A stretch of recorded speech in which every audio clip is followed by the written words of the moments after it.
Hello aspirants, Mansi this side. So we are back with another video of PTE. So आज हमारे साथ connected है miss Gurdeep Kaur, academy expert, जिन्होंने आपके साथ लास्ट टाइम डिस्कस किया था अबाउट पीटी रीडिंग मॉड्यूल. सो आज डिस्कस करेंगे लिसनिंग मॉड्यूल के बारे में. तो मैम, बहुत सारे स्टूडेंट हैं जो सोचते हैं कि लिसनिंग मॉड्यूल जो होता है वो बहुत इजी होता है, आराम से एग्जाम में स्कोर कर लेंगे. तो स्टूडेंट जो होते हैं वो छोड़ जाते हैं कि लिसनिंग मॉड्यूल जो है वो इजीली हो जाएगा. तो हमारे स्टूडेंट्स को बताओ कि why listening module is important. Thank you Mansi, बिल्कुल सही बोला आपने. Listening is an easy module. Now why listening is an important module. Listening इसीलिए इतना इम्पोर्टेंट मॉड्यूल है क्योंकि 45 से 50 पॉइंट्स लिसनिंग के आपको जाते हैं राइटिंग मॉड्यूल के अंदर एंड 10 to 12 पॉइंट्स आपके लिसनिंग से जाते हैं रीडिंग मॉड्यूल के अंदर. That is why listening is an very important module. So ma'am, listening module में कौन कौन से क्वेश्चन टास्क रहते हैं और क्या मार्किंग क्राइटेरिया रहता है? There are total 11 number of task, जिसमें listening itself has 8 question task and आपके 3 क्वेश्चंस आते हैं पीटीई स्पीकिंग से. सो मैम, जैसे अभी आपने बात करी कि लिसनिंग मॉड्यूल में कुछ टास्क इंडिविजुअल होते हैं, कुछ इंटीग्रेटेड होते हैं. बिल्कुल. तो थोड़ा डिटेल में बताएंगे हमारे व्यूअर्स को कि लिसनिंग के इंडिविजुअल टास्क कौन कौन से होते हैं और जो स्पीकिंग मॉड्यूल के साथ इंटीग्रेटेड होते हैं वो कौन कौन से होते हैं? Definitely Mansi, there are total 3 task from PTE speaking. सबसे पहले repeat sentence, second retell lecture, third answer short questions.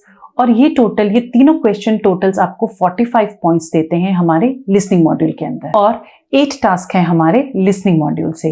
ये भी अगेन आपको 45 से 50 का स्कोर कंट्रीब्यूट करते हैं. सबसे पहले summarise spoken text, next MCQ multiple answers, third listening filling the blanks, fourth highlight correct summary, fifth MCQ single answer, sixth select missing words, seventh highlight incorrect words and last is write from dictation. So ma'am, अभी तो आपने बात करी कि क्या क्या question task होते हैं. अब हमारे स्टूडेंट्स को बताओ कि क्या रीजंस होते हैं जो स्टूडेंट है वो इजीली पीटी लिसनिंग में स्कोर नहीं कर पाता है. स्टूडेंट्स कई बार क्या करते हैं, no doubt this is an easy task, but still there are many reasons जिसकी वजह से स्टूडेंट स्कोर नहीं कर पाता है पीटी लिसनिंग में.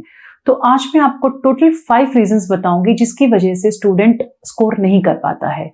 The number 1 is students they don't understand the marking criteria, कि स्कोर्स एक्चुअली आते किस क्वेश्चन टाइप से हैं, किसकी उन्हें प्रैक्टिस करने की जरूरत है. अब जैसे मानसी मैंने आपको पहले बताया था, स्पीकिंग के अंदर 3 क्वेश्चन टाइप्स थे हमारे. उस 3 में से कैंडिडेट्स को तीनों की इतना प्रैक्टिस करने की जरूरत नहीं है. They should focus on only 2 type of question structures, that is one is repeat sentence, the next one is retail lecture. Similarly listening के अंदर भी ऐसा है. टोटल 8 टास्क मैंने बताए थे आपको. उस 8 में से ओनली 4 क्वेश्चन टाइप्स हैं जिसके ऊपर कैंडिडेट को प्रैक्टिस करनी चाहिए.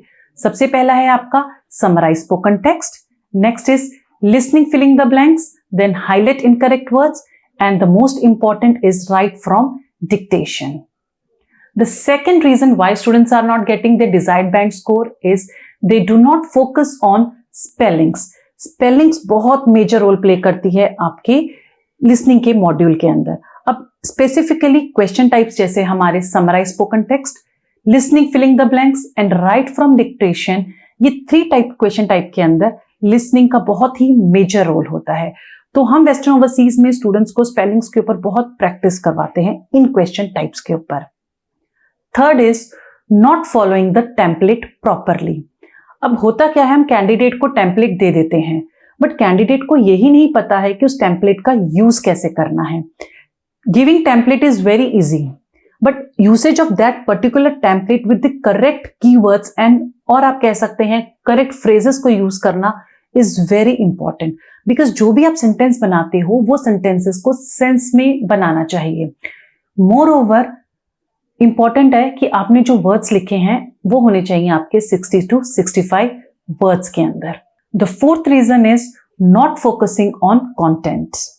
रिपीट सेंटेंस में specifically student need to concentrate on the content of the text given to you. अब बट क्या होता है कि एक स्टूडेंट कंटेंट की तरफ इतना ज्यादा ध्यान नहीं देता है कई बार. ठीक है, तो इस क्वेश्चन का जो कंट्रीब्यूशन मेनली होता है वो कंटेंट से होता है. तो मैं ये सजेस्ट करती हूँ कैंडिडेट को कि एग्जैक्टली सेम सेंटेंस तो देखो कोई भी नहीं बोल पाता है कैंडिडेट, तो कम से कम 60 to 70% कॉन्टेक्स्ट बच्चे को सही होना चाहिए अपना. दैट टू उसको बहुत ही क्लियर और फ्लुएंट होना चाहिए अपने रिपीट सेंटेंसेस के अंदर। Fifth one is not having enough keywords, specially in retail lecture. कोशिश करें सब कैंडिडेट्स की 10 to 12 कीवर्ड्स बनाएं and speak around 25 to 30 seconds.